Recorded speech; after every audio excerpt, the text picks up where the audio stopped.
Let's take a look now at skill 6 on cluster sampling, and just note here that this is not on Edexcel. Okay, so to perform a cluster sample, first we divide the population into clusters such that every member of the population is in exactly one cluster. You should not divide the population into clusters based on any particular characteristic.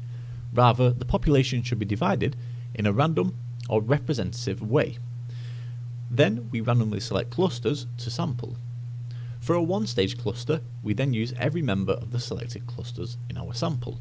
For a two-stage cluster, we randomly sample within the selected clusters to get our final sample.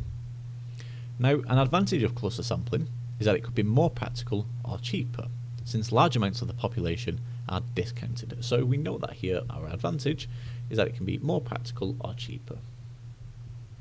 So this is more practical / cheaper.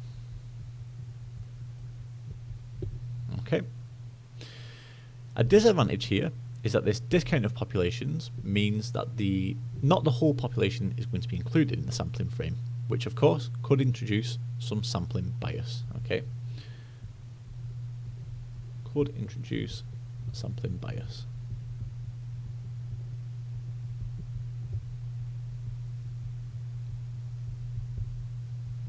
Okay, and if we just know that there, we could introduce sampling bias.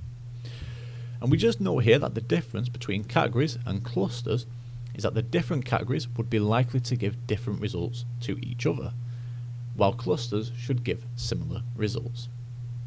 And what we can see here on the right is just a diagram here of some cluster sampling, where some clusters are chosen to be sampled.